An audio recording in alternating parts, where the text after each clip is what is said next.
Isang maulang hapon mga karangkada, silipin natin ang traffic situation ngayon based dito sa feed mula dyan sa MMDA Metro Base. Unahin natin muna ang traffic situation sa EDSA Guadalupe. Sa nakita natin, north at southbound lane ngayon ng EDSA ay walang magiging problema ang mga motorista. Maluwag ang daloy ng trapiko pero ingat kayo mga nagmamaneho ngayon kasi madulas ang kalsada. Samantala, lipat naman tayo sa east side ng Metro Manila. Ito naman yung Marcos Highway Corner F. Mariano. Ang nakikita nyo sa left side, yan yung papunta ng Katipunan at Cubao area. Samantalang nasa right side ng inyong mga screens, yan yung papunta ng Masinag, Kogyo at Antipolo area. Again, mag-ingat kayo, madulas ang kalsada. June 6, 2025, Friday, holiday, long weekend para sa maraming manggagawa. Pero mga balita, hindi nagpapahinga. Tuloy-tuloy ang pag-arangkada. Kasama niyo pa rin kami sa mga kwenta ng bayan at lakas ng masa. Sa ngalan ni Nina Corpus, ako si Jackie Manabat. Bawat komento, pulso ng bayan, importante yan sa amin. Bawat issue, dadaanan natin yan. Kagapay nyo kami sa mga usaping hindi dapat palampasin.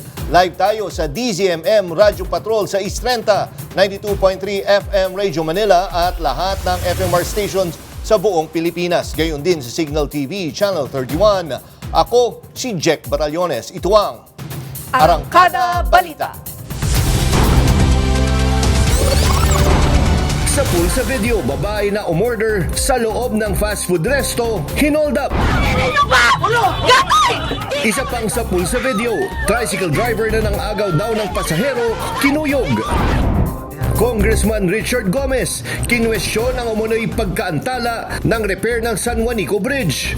Buwelta naman ni Congressman Jude Asidre, hindi pondo kundi implementasyon ang naging problema. Senator Win Gatchalian, iginiit na hindi optional ang impeachment trial laban kay VP Sara Duterte. Hindi raw dapat bang ituloy ang tanong, kundi kailan sisimulan. At Liza Soberano, first pitch sa Filipino Heritage Night Game sa Dodger Stadium. Sa pulsa video, ang pang-hold up ng isang lalaki na customer ng fast food restaurant sa Malabon. Ang gwardyang nagulat, pinagbuksan pa ng pinto ang nagpambunong suspect at biktima. May report si Ryan Paraboles. Nakasilip mula sa pinto ng isang fast food restaurant sa Barangay Lungos, Malabon ang lalaking ito nang masapul sa CCTV. Ilang saglit pa, pumasok na siya at nilapitan ng isang babaeng umu-order. Tinutukan niya ito ng patalim sa kapilit na inagaw ang sling bag ng babae. Hindi naman ito binitawan ng biktima kaya nagpambuno sila hanggang sa umabot sa pinto ng kainan. Tuluyang naagaw ng kawatan ng bag at tumakas sakay ng jeep papuntang Caloocan. Nahimasmasan na ang CQ at humingi ng tulong sa mga pulis. Nahabol at tinaresto ng mga pulis ang holdupper na umamin naman sa kanyang krimen. Nabawi mula sa kanya ang sling bag at laman nitong 10,000 pesos cash. Nakumpiska rin ang patalim na ginamit sa pang-hold up. Sinampahan na ng reklamong robbery hold up ang suspect. Ryan Paraboles, sumarangkada sa pagbabalita. Sinalakay ng National Bureau of Investigation na ang isang bahay na ginagawa manong cybersex den sa Davao Oriental. Timbog ang mag-asawa at kanilang bayaw matapos umanong pinapagawa ng malalaswa ang kanilang mga anak sa pamamagitan ng live streaming. Yan ang umarangkadang balita ni FMR News Davao correspondent Hernel Tokmo.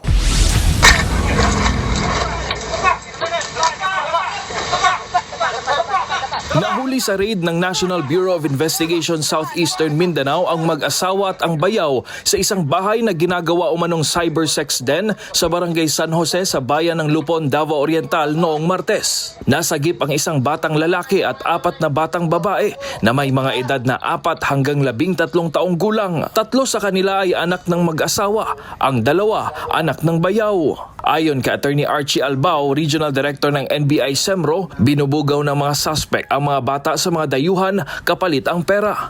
Pinahuhubad, pinasasayaw at pinagagawa ng malalaswa sa pamamagitan ng live streaming. Nag-conduct tayo ng entrapment operation. One of our agents posted as pusher customer, no? So while nagkakanda kami ng operation, ongoing yung live stream or live shows itong mga bata, no?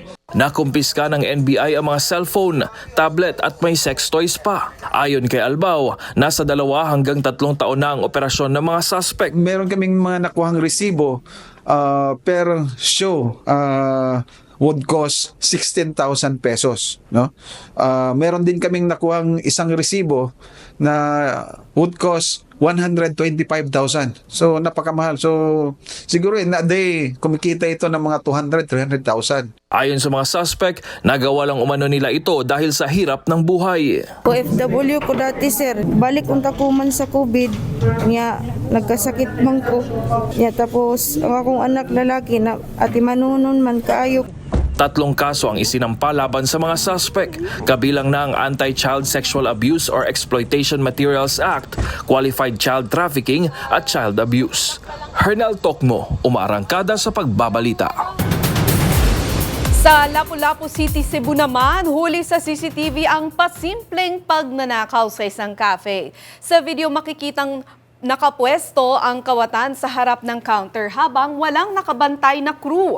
Dahan-dahan niyang kinuha ang cellphone pagkatapos ay umalis na parang walang nangyari. Ayon sa may-ari ng kainan ay hindi nila naisip na magnanakaw pala ito dahil umorder pa siya ng takoyaki at milk tea.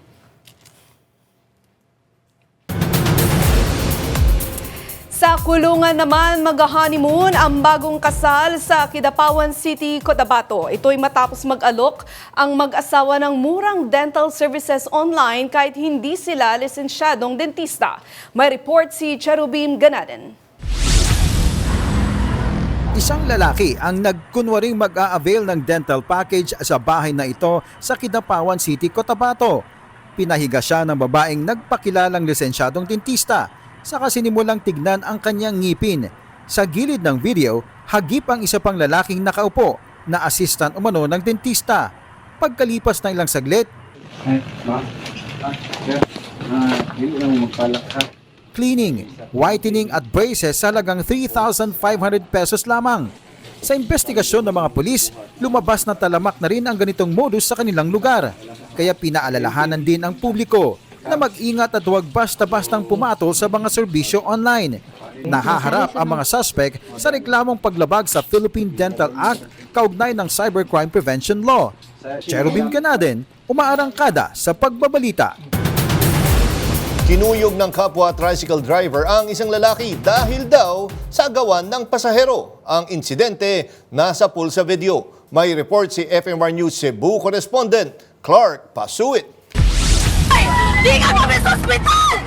Sunod-sunod na suntok ang inabot ng driver ng tricycle na ito mula sa 3 lalaking humarang sa kanya. Ang isa, pilit na hinahablot ang kinukuyog nilang driver habang nagsisigawan naman ang pasaherong nasa loob ng sasakyan. Ang insidenteng yan, nasa pool sa video sa Lapu-Lapu City, Cebu kahapon. Ang ugat ng panggugulpe, agawan ng pasahero. Kwento ng biktima, inarkila siya ng kanyang pasahero. Bagay na ikinagalit ng 3 suspect dahil inagawan daw sila ng pasahero. Giit pa ng mga suspect, wala na sa kanyang ruta ang biktima. Agad naman silang naawat ng mga tao at ng mga tanod na rumesponde. Sa huli, nagkaaregluhan din ang magkabilang panig. Clark Pasuit, umaarangkada sa pagbabalita. Arestado ang halos 30 miyembro ng isang scam hub sa Lapu-Lapu City sa Cebu. Ang modus ng grupo, manloko sa pamamagitan ng dating sites at online shops. Nagbabalik si Clark Pasuit.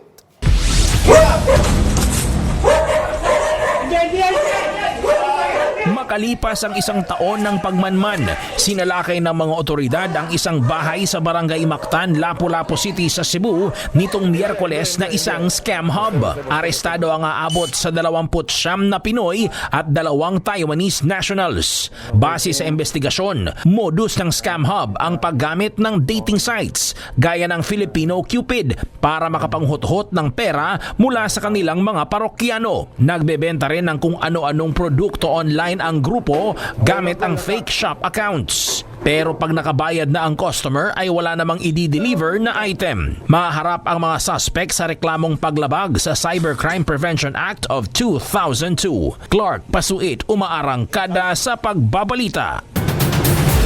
Umabot sa 89 na dayuhang nahuli sa sunod-sunod na operasyon sa mga Pogo Hub ang ipinadeport mula June 3 hanggang June 5. Ayon sa Presidential Anti-Organized Crime Commission or PAOK, 77 sa mga ito ay Vietnamese at 12 ay mga Korean.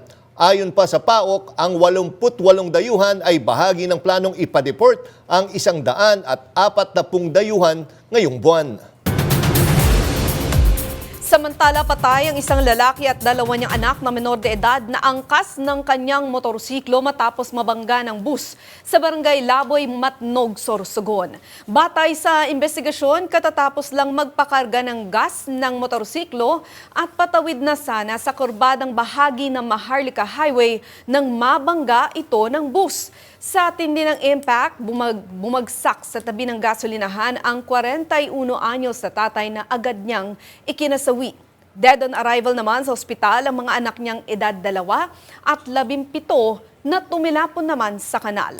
Arestado naman ang bus driver na nahaharap sa kasong reckless imprudence resulting in homicide and damage to property. Samantala, nangako si PNP Chief General Nicolas Torre III na mahuhuli ng pulisya sina dating Bureau of Corrections Chief Gerald Batnag at dating Lieutenant Colonel Rafael Dumlao at dating Presidential Spokesperson Harry Roque. Si Batnag ay nahaharap sa kasong pagpatay sa radio broadcaster na si Percival Mabasa noong October 2022. Ayon kay Torre, may lead na sila sa kinaroroonan ni Bantag na batay sa mga impormasyon ay hindi pa umaalis ng bansa. Nangako rin siya na tutugisin si dating Police Lieutenant Colonel Dumlao na itinuturong utak sa pagpatay sa South Korean businessman na si Ji Ik-ju. Gayon din si Harry Roque na naharap naman sa kasong human trafficking kaugnay ng Pogo operation sa Porac, Pampanga.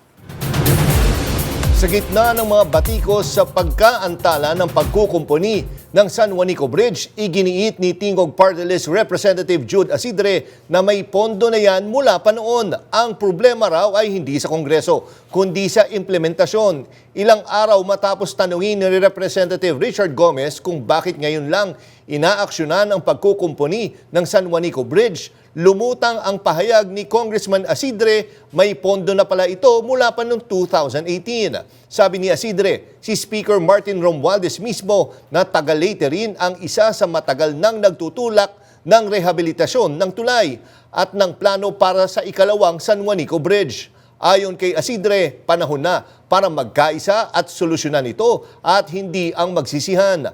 Ang 900 million peso rehabilitation project ng San Juanico ay inaasahang tatagal ng 2 taon. Isinampana ng International Criminal Court ang ika-6 na batch na ebidensya sa kasong Crimes Against Humanity laban kay dating Pangulong Rodrigo Duterte. Bahagi ito ng pre-trial proceedings kaugnay ng war on drugs na nagdulot ng libu-libong patayan. Ayon sa ICC Office of the Prosecutor, mahigit 267 na ang dokumento na naisumiti nila simula noong Abril at patuloy ang redaction para maprotektahan ang mga testigo. Nakatakda ang confirmation of charges hearing sa September 23, 2025 na magpapasya kung itutuloy ang full trial ng kaso. Samantala, may 2 Pilipinong vlogger ang tinawag ngayong pro-China ng Philippine Coast Guard. Ayon sa PCG, sa halip na tumindig para sa bansa, mas pinili raw ng 2 ang magkalat ng maling impormasyon sa China. Narito ang ulat ni Cherubim Ganaden.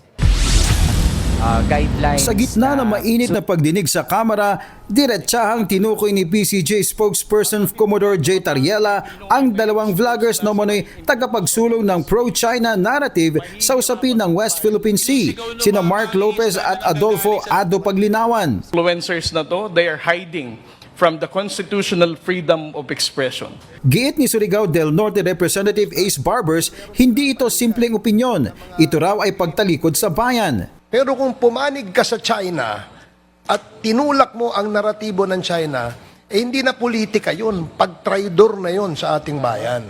Sa tanong ni Barbers kung sino ang may-ari ng mga tinayuang istruktura sa West Philippine Sea, sagot ni Paglinawan, Wala po tinatayo ang China sa mga sa mga lugar na ating inokupa. pero agad itong pinabulaanan ni Barbers gamit ang 2016 Arbitral Award na pumabor sa Pilipinas. Sabi po ng UNCLOS kasi, yung area yon ay atin. Nang tanungin kung abogado siya, sagot ni Paglinawan, Abogado po ba kayo, Mr. Pagliawan? Hindi po. Ako po ay marunong lamang Hindi magbasa. po kayo abogado. dahil sa sunod-sunod na interjection, pinagsabihan siya ni Antipolo Representative Romeo Acop. The resource person concerned I think does not know the rules. So it's better that we remind him of our rules so that any member of this committee will not move to cite him in contempt. Sa kaso ni Mark Lopez, napaulat na nag-post siya ng maling impormasyon. Sinabing PCG ang nagbato ng water cannon sa China na agad itinama ng Facebook noong Marso. Humingi ng paumanhin si Lopez sa TRICOM para sa pagpapakalat ng fake news. Cherubim Ganaden, umaarangkada sa pagbabalita. Samantala, uminit ang banggaan sa pagitan ng Senado at Kamara matapos banatan ni Senate President Cheese Escudero ang mga kongresista na aniyay tila sunod-sunuran kay House Speaker Martin Romualdez sa gitna ng delay ng impeachment trial ni VP Sara Duterte. Isang matinding patutsyada ang pinakawalan ni Escudero laban sa mga taga-Kamara. Pero pumalag ang ilang kongresista, hindi sila tagasunod ni numan. Sinundan pa ito ng mga pahayag ng iba't ibang mambabatas na nanindigan sila'y bumoto ayon sa kanilang konsensya at hindi sa dikta ng liderato. Nakabinbin pa rin ang simula ng impeachment trial matapos i-reschedule ni Escudero ang pagbasa ng Articles of Impeachment sa huling araw ng sesyon ng June 11.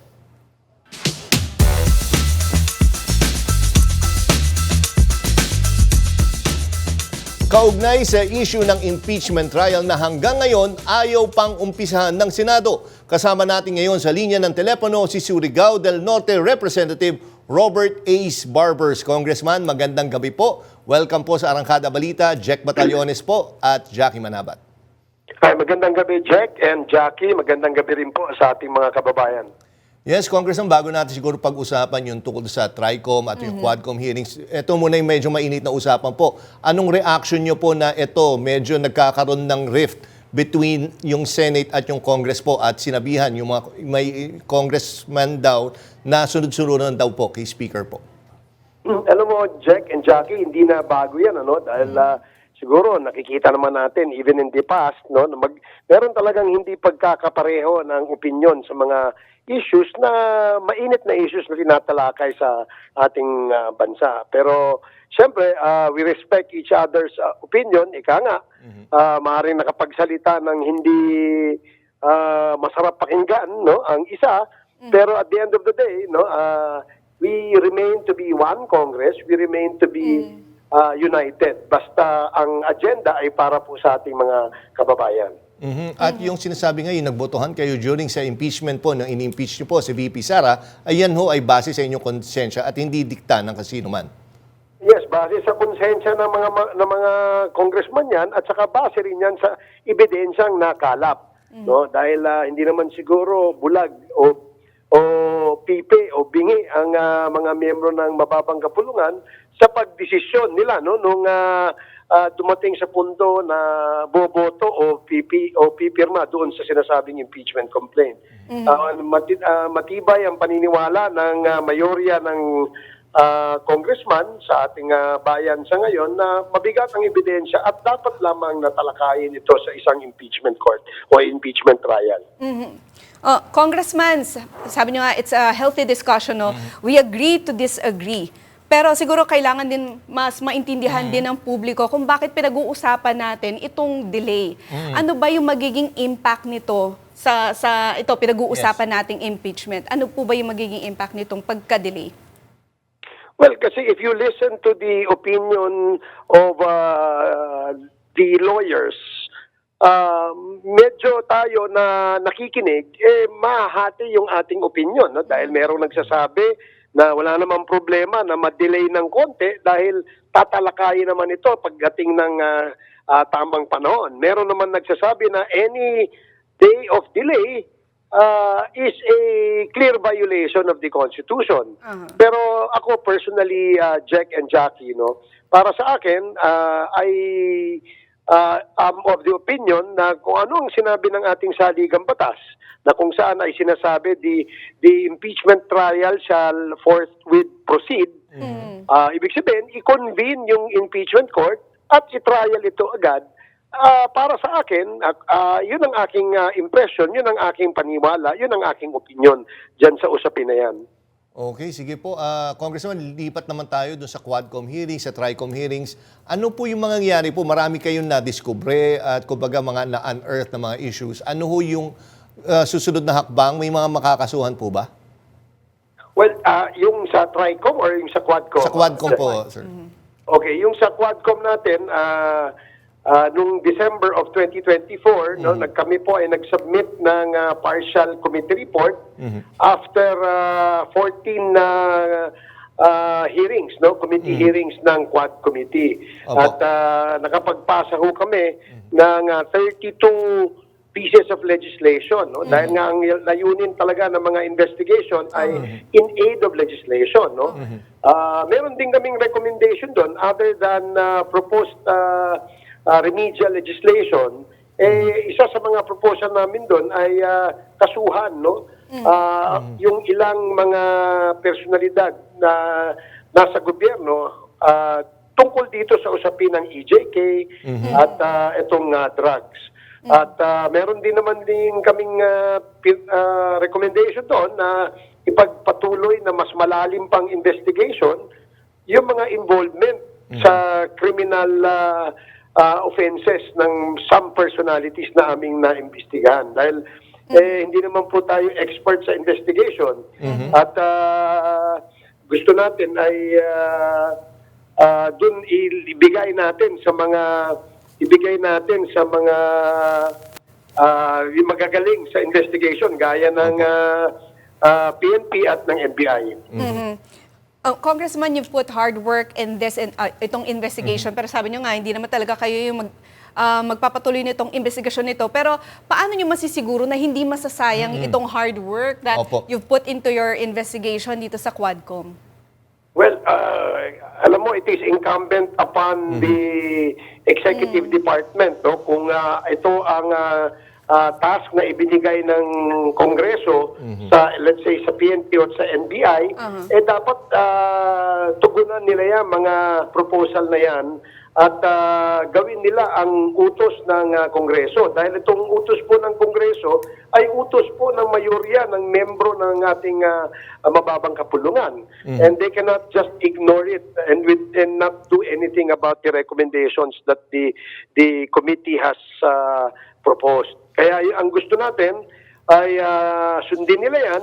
Otherwise, we can also perhaps propose some offenses that they probably have committed at sila ang mananagot dyan.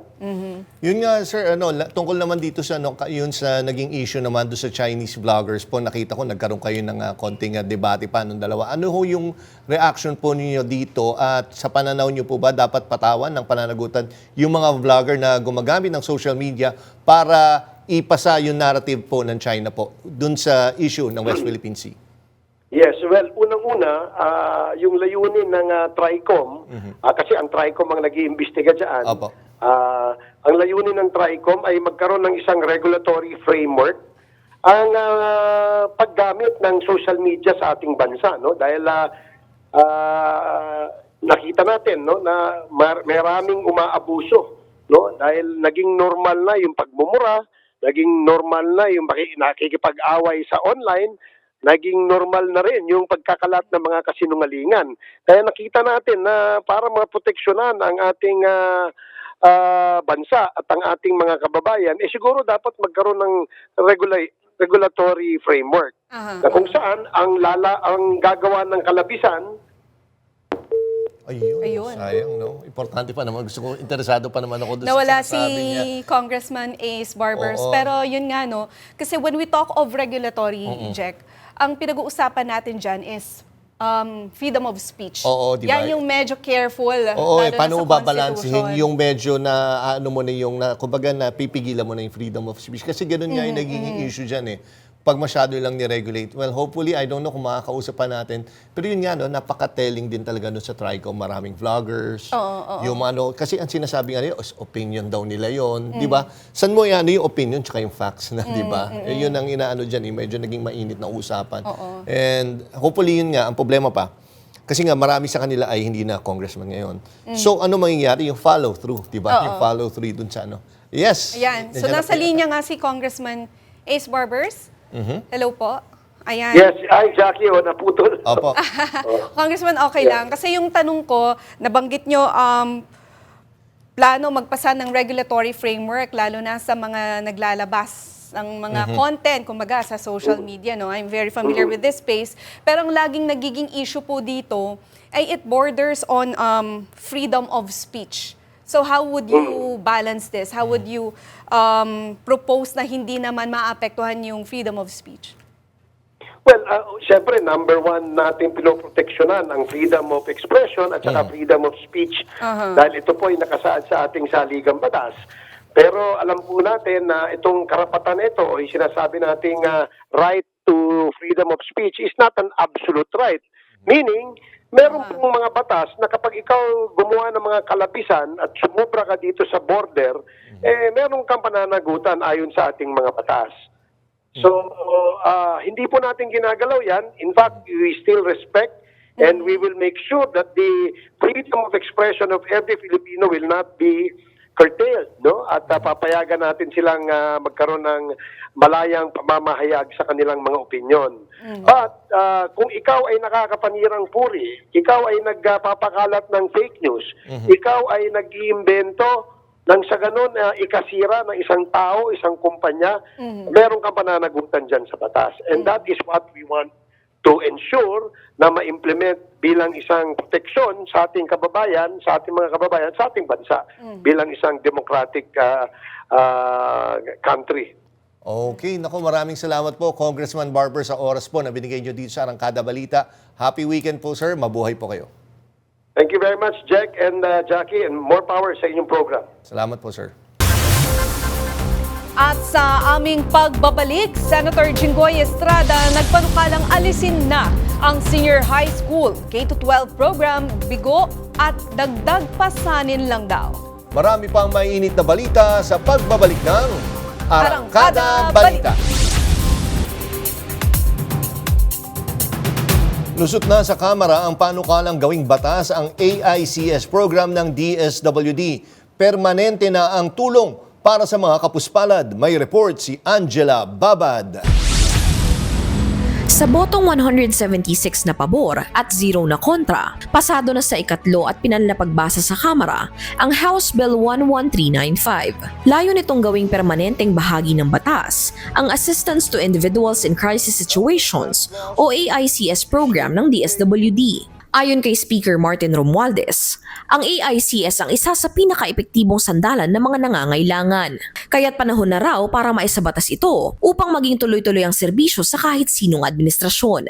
Saklaw ng AICS ang mga indigent, repatriated o displaced individuals na dumaranas ng krisis. Maaari silang tumanggap ng pinansyal, medikal, transportasyon, pagkain, trauma care at legal consultation. Depende sa pagsusuri ng DSWD social worker. May mga pananggalang ding nakapaloob sa panukala para maiwasan ang pang-aabuso. Ipinagbabawal ang pakikialam ng mga opisyal ng LGUs, kanilang ahente o kamag-anak hanggang ika-4 na antas sa pamamahagi ng ayuda. Bawal din ang panlilinlang, pangungutong at pamimeke ng dokumento para makakuha ng benepisyo. Ang lalabag ay maaaring makulong ng 6 na buwan kung opisyal ng gobyerno at mas mabigat na parusa kung benepisyaryo. Kasama na ang taong suspensyon sa unang offense at 1 hanggang 6 na taong pagkakakulong sa ikalawa. Magtatatag rin ng Joint Congressional Oversight Committee na magbabantay sa pagpapatupad ng panukala. Ang DSWD naman ang inatasang gumawa ng implementing rules and regulations at ang pondo ay isasama sa taunang budget.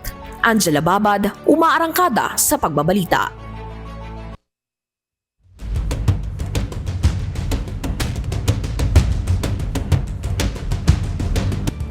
Habang tila may ilang senador ang gusto nang ilaglag ang impeachment case ni VP Sara Duterte, nagpaalala si Senator Sherwin Gatchalian sa mga kapwa senador. Trabaho natin ito at hindi opsyon. Narito ang report. 4 na buwan na ang lumipas mula nang itransmit ng Kamara ang Articles of Impeachment laban kay Vice President Sara Duterte. Pero hanggang ngayon, wala pang paglilitis. Pero sa isang panayam kanina, may ginawang paglilinaw si Senator Sherwin Gatchalian. Ang impeachment, pag na-convene, ay may sariling buhay yan. In fact, may sariling rules ang impeachment. Hiwalay sa legislative function ng Senado. So, once nabuo yan, once nabasa sa floor yung articles of impeachment, i-convene na kaagad yan at tuloy-tuloy na yan. Git ni Gatchalian, hindi pwedeng ipagpaliban o idaan sa resolusyon ang pagsasagawa ng impeachment court at nakapaloob sa saligang batas ang utos. In fact, klaro yan sa rules na ang impeachment ay magte-take precedence sa legislative activities once na-convene ang impeachment. May agam-agam na hindi aabot ang paglilitis bago mag-adjourn ang 19th Congress sa June 30. Pero paliwanag ng senador, pwedeng ituloy ito sa susunod na Kongreso. Hindi matatapos to sa isang buwan, no? Dahil 7 articles of impeachment ang inihain ng Kongreso or ng House of Representatives. Kaya hindi sa personal na hindi kayang tapusin to ng isang buwan. Dagdag pa niya, lahat ng senador ay nanumpa na ipagtatanggol ang saligang batas. Kasama sa mandato ng Senado na ituloy-tuloy ang hearing ng impeachment court dahil ito ay isang continuing body. Para kay Senator Gatchalian, ang tanong ay hindi kung dapat bang ituloy ang paglilitis, kundi kailan ito sisimulan. Forthwith proceed. Yan ang malinaw na mandato ng konstitusyon. Pero hanggang ngayon, wala pa ring impeachment trial si Vice President Sara Duterte sa Senado. Kaliwat kanan ng paliwanag ni Senate President Francis Escudero. Pero ayon sa mga kongresista, hindi nila kayang manahimik habang dinedelay ang articles of impeachment sa Senado. May report si Angela Babad. Senator Villanueva. 3 buwan na ang nakalipas mula nang matanggap ng Senado ang Articles of Impeachment laban kay Vice President Sara Duterte. Pero wala pa ring paglilitis, wala pa ring hustisya. Wala pa po kami doon. Hindi pa nga nagsisimula ang trial, hindi pa nga nare-refer yung impeachment complaint sa rules para magsilbing hudyat, para buuin na ang impeachment court na siyang magko-conduct ng trial. At sinabi ko na rin ito noon pa, nung inihain pa lang ang impeachment complaint. Ang pinakamalayong mararating na ng Senado ay mag-issue ng summons. Ano nga ba ang ibig sabihin ng forthwith para kay Senator Cheese Escudero? Kung magpapatuloy ang pagdinig at trial, wala kaming papayagan delay dahil nagkaroon na sila ng sapat na panahon para maghanda, magprepara at kunin ang mga ebidensyang kinakailangan nila para patunayan ang kanilang panig. Pero sa Kamara, hindi raw ito sapat na dahilan para ipagpaliban ng hustisya. Para sa ilang mambabatas, malinaw ang utos ng saligang batas. Ang Senado ay kailangang forthwith proceed o agad na simula ng paglilitis. Wala raw puwangang politika sa prosesong ito. Sa panig ni Escudero, wala raw siyang pinapanigan, walang boss, walang iniidolo. Pero lumalakas ang hinala na baka ang dahilan ng delay ay hindi legal, kundi politikal. Lalo na't may mga report na nais ni Escudero na masiguro ang suporta ng Duterte Bloc para sa 20th Congress. Sa gitna ng tanong ng publiko, kanino ba tapat ang leader ng Senado? Sa konstitusyon ba o sa sarili niyang ambisyon? Ang mga susunod na araw, mahalaga hindi lang sa kasaysayan, kundi sa pananampalataya ng taong bayan sa demokrasya. Angela Babad, umaarangkada sa pagbabalita. Forthwith daw dapat ang impeachment trial ni VP Sara pero hanggang ngayon, for later pa rin. Kaya tanong namin sa iyo, para sa iyo, ano ba talaga ang ibig sabihin ng forthwith? Parinig nga ng iyong masasabi?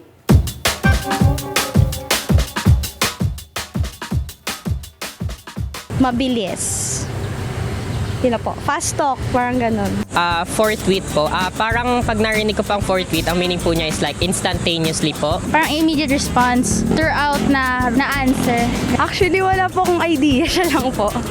I think po it's an old-fashioned way to say immediately po. Kunyari po, pag sinabi pong respond forthwith, you have to respond immediate. Hindi po ako masyadong pamilyar sa ganong salita. Ngayon ko lang po narinig yung ganong salita. Siguro po parang immediate response nga po or sa Tagalog po parang dali-daling pag po. Parang dali-dali pong response. Parang necessary skill kasi may mga bagay na nangangailangan ng mabilisang sagot. Di ko alam kasi parang ngayon ko lang na-encounter yung word. So hindi ako familiar. Para mabilisan, in English, parang expedite. Mabilisang action po or parang immediate response po. Mainit ang banat ni Senate President Cheese Escudero. Sabi niya may mga kongresista raw na sunod-sunuran lang kay Speaker Martin Romualdez. Pero para sa ilang mambabatas, ibang usapan na yan kapag hustisya ang pinag-uusapan. At para nga talakayin ito, makakasama natin ngayong gabi si ACT Teachers Party List Representative Franz Castro. Magandang gabi po, ma'am. Welcome po sa Arangkada Balita. Jack Batallones po at Jackie Manabat po. Magandang gabi, Jack and Jackie. Salamat sa imbitasyon dito sa Arangkada Balita. At sa inyong mga taga-subaybay. Magandang gabi. Opo, ma'am. Narinig niyo naman po kanina yung mga sagot ng bata. Yes. Alam nila ang ibig sabihin noon, maliban na lang doon sa dalawa kanina nakita ko. Pero doon sa mga nakakaintindi, isa ang definition nila. Yes. Pero bakit po, pagdating sa Senado, parang iba yung interpretation? Subject ba to ng iba-ibang klaseng interpretasyon?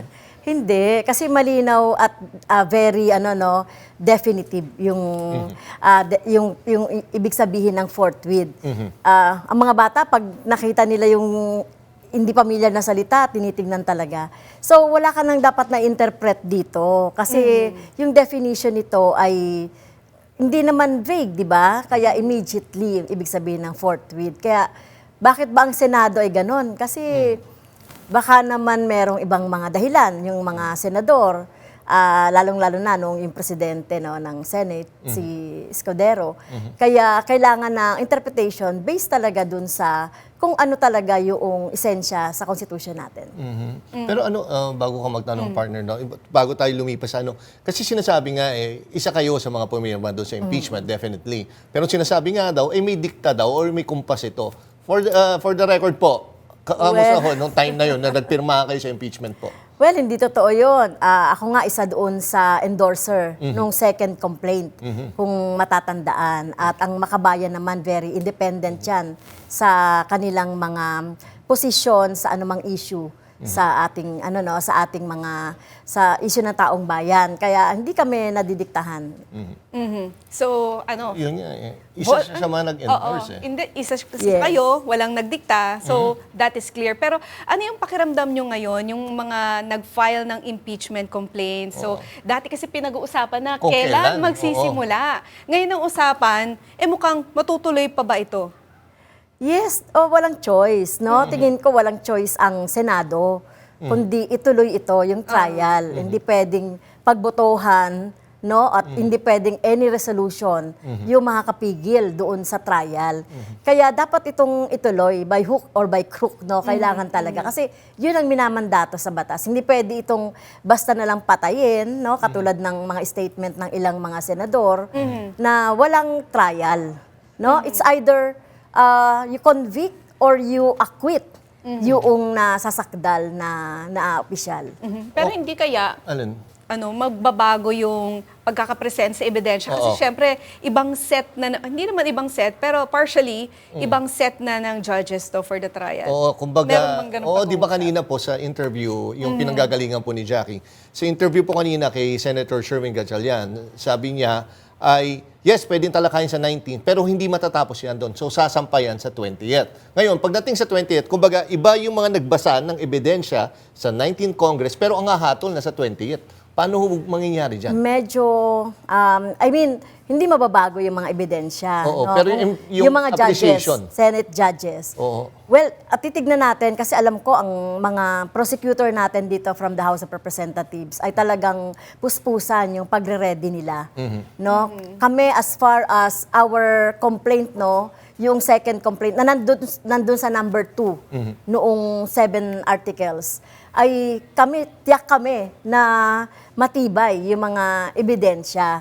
Ngayon, nasa appreciation na yan ng mga judges at presentation noong prosecutor. At doon pa nga lang, sabi ko nga, doon sa number 2 pa lang, doon pa lang pwede na ma-convict. Kasi isa lang doon yung mapatunayan mo na talagang matibay, na very evident yung yung mga ipapakita mga documents, ay pwede na yon. Isa lang ma-convict siya doon sa isa. Yun nga, Congressman, political analyst ako na napanood or nakausap.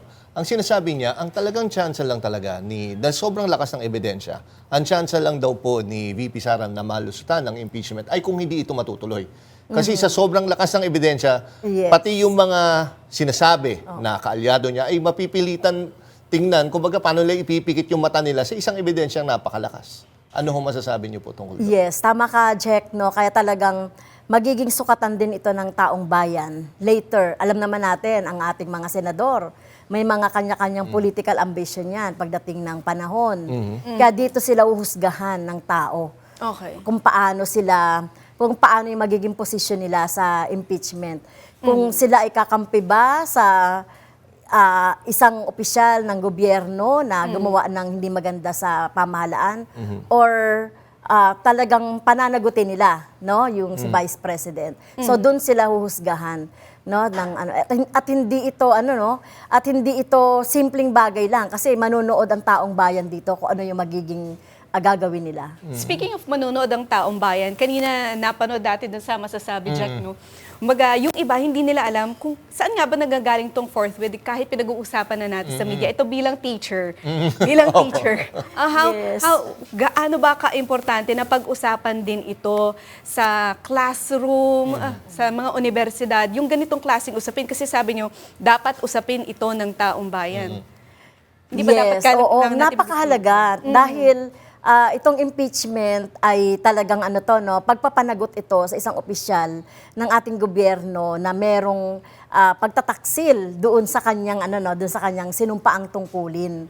Kasama na kasi diyan yung isa impeachment, yung mga batayan, yung graft and corruption, high crime, betrayal of public trust, yung iba pa na mga pwedeng mga dahilan ng impeachment. Napakahalaga ito kasi magiging values ito na itinuturo natin sa mga bata. As teacher, di ba? Dapat nagtuturo tayo ng honesty. Opo. No, as teacher, dapat may integrity ka.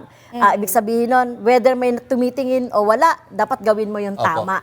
So napakahalaga itong lesson sa ating mga bata. And this is gonna be part of history. And speaking of history, teacher pa rin, no? Oo, teacher pa rin. May nakikita ba kayong pagkakapareho doon sa sitwasyon noong era of impeachment at itong nangyayari ngayon?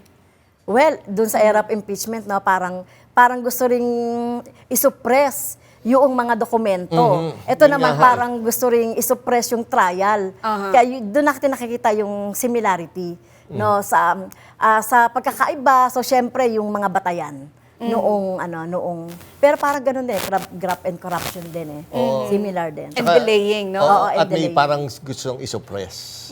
At saka noon parang sa umpisa pa lang, wala pang trial, parang kumbaga marami nang tinitingnan na senador na mag-a-acquit kay ERAP. Ngayon din, tinitignan na maraming mag-a-acquit, di ba? Kung titignan natin yung mga statement ng mga senador. So, yun yung pagkakaiba. Pero pagdating na noong sa talagang trial na, no? Yung nakita naman natin yung naging position na. At taong bayan, yung nagtulak, no? Na talagang mag-resign siya, hindi na natapos yung impeachment. Then, who knows, baka ganun ang mangyari. Yun na nga lang po. Ang tanong kung mauulit-ulit ang history. Yes. Again, maraming salamat po, Congresswoman Franz Castro. Alam ko, dapat nagpapahinga kayo dahil walang pasok. At salamat sa pagpasyal po dito sa Arangkada Balita. Yes, Ingat po kayo. Happy weekend. Jack. Ingat po. Muling bumagal ang inflation sa 1.3% noong Mayo ayon sa Philippine Statistics Authority or PSA. Mas mabagal ito kumpara sa 1.4% na naitalang inflation noong Abril. Narito ang report. Ayon kay Philippine Statistics Authority Undersecretary Dennis Mapa, Ang pagbagsak ng inflation ay dahil sa mas mabagal na pagtaas ng presyo ng pabahay, tubig, kuryente, gas at iba pang fuels na tumaas ng 2.3%. Bumagal din ang pagtaas ng presyo ng serbisyo sa mga restaurant at accommodation mula 2.3% noong Abril sa 2% noong Mayo. Buwaba naman ng 2.4% ang inflation sa transportation. Nanatili sa 2.2% ang core inflation, mas mababa kumpara sa 3.1% noong Mayo 2024. Ang inflation sa pagkain at non-alcoholic beverages ay nasa 0.9%. Tumaas ang presyo ng karne, isda, seafood, gatas at itlog. Samantala, patuloy ang pagbaba ng presyo ng bigas na may negative 12.8 inflation. Ayon sa PSA, inaasahang mananatiling negatibo ang rice inflation. Gayunman, sinabi ni MAPA na wala pang malinaw na senyales kung magpapatuloy ang pagbagal ng inflation sa mga susunod na buwan. Target ng economic managers na mapanatili ang inflation sa pagitan ng 2 to 4% ngayong taon. At sa aming pagbabalik, Ariana Grande at Cynthia Erivo balik sa Land of Oz sa sequel film na Wicked for Good. Marami pang mainit na balita sa pagbabalik ng Arangkada Balita. Muling pinagtibay ng Pilipinas at Singapore ang kanilang pagkakaibigan hindi lang sa diplomasya kundi pati sa negosyo, kalikasan at kinabukasan. May report si Cherubim Ganaden. Magkatuwang sa pag-unlad, yan ang mensaheng hatid ng state visit ni Singapore Prime Minister Lawrence Wong dito sa Pilipinas. Sa welcome dinner sa Malacanang, tiniyak ni Pangulong Ferdinand Marcos Jr. ang matatag na ugnayan ng dalawang bansa na anyay hindi bumibitaw kahit anong hamon sa mundo. In a fitting celebration of the friendship of the Philippines and of Singapore. This strong friendship is underpinned by the positive outcomes of our exchanges of more than 5 decades, soon to be 6 decades.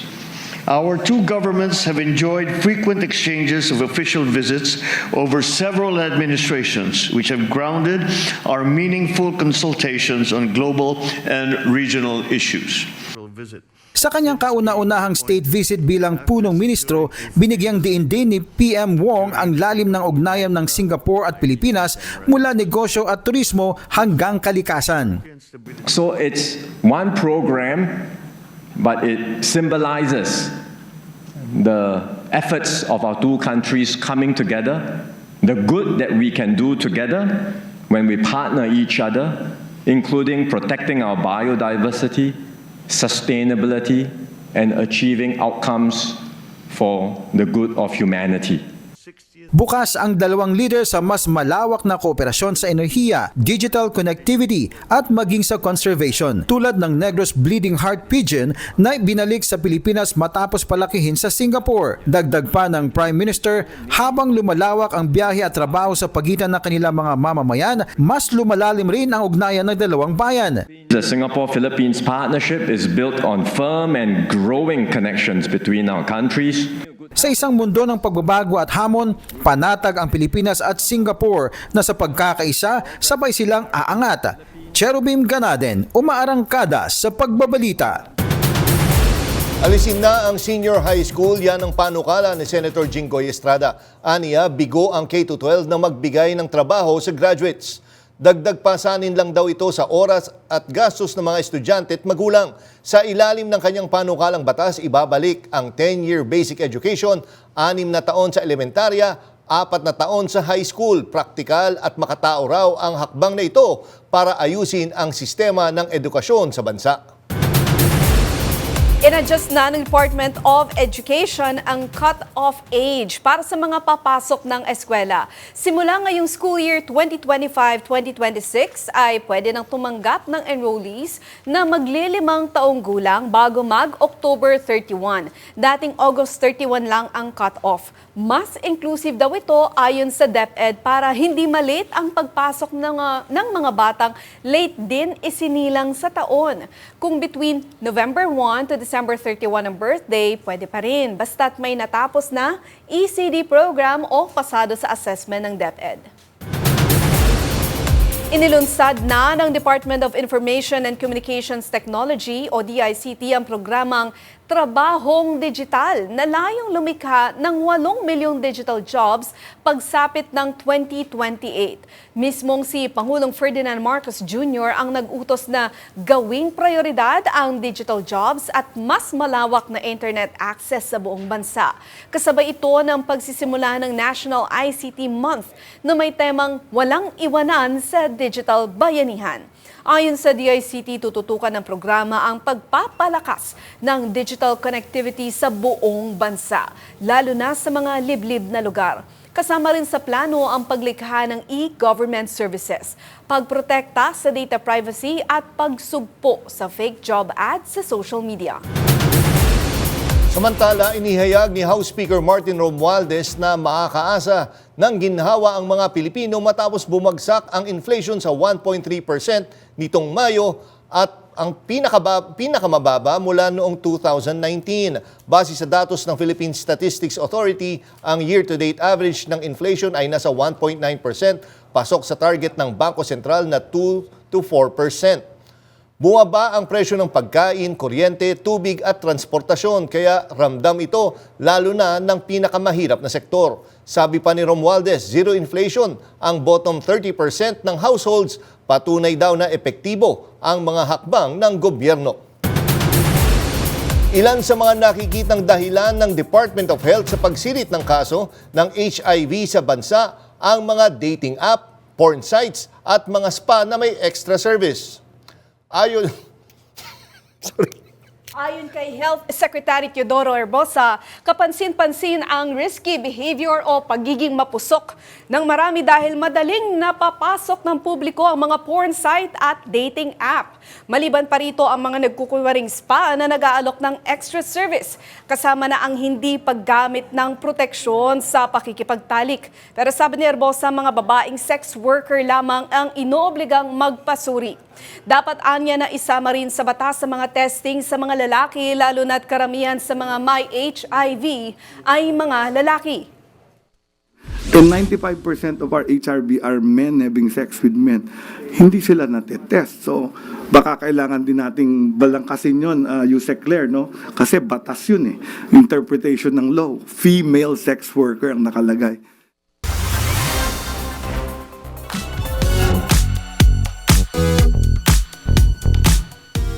The Witches are back! Sa part 2 ng film adaptation ng Broadway musical na Wicked, may showbiz balita si DJ ID Wow.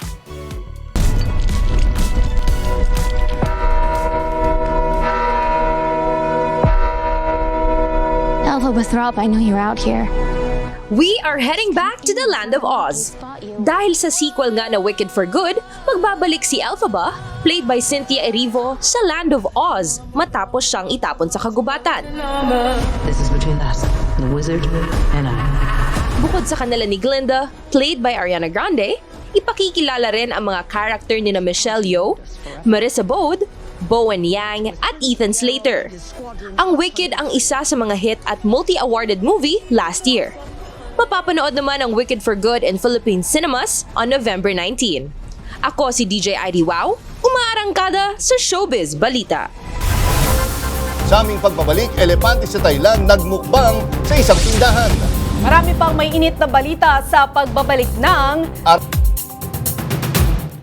Namayagpag na naman ang mga Pinoy sa mundo ng boxing matapos talunin ng isang Ifugao fighter ang panlaban ng Mexico sa Las Vegas, Nevada. May report si FMR News Baguio correspondent Emil Peredo.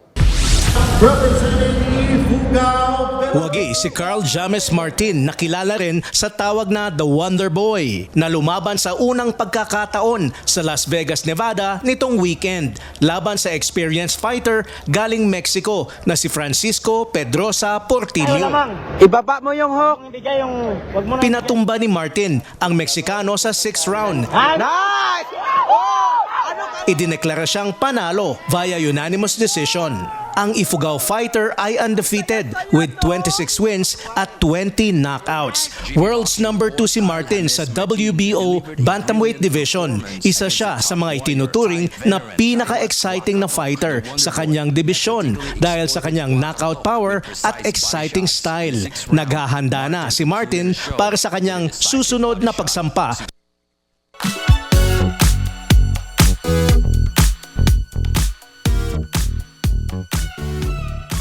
Fan mode ang buong Dodger Stadium sa Los Angeles, California sa presence ng aktres na si Liza Soberano. May showbiz balita si DJ ID Wow.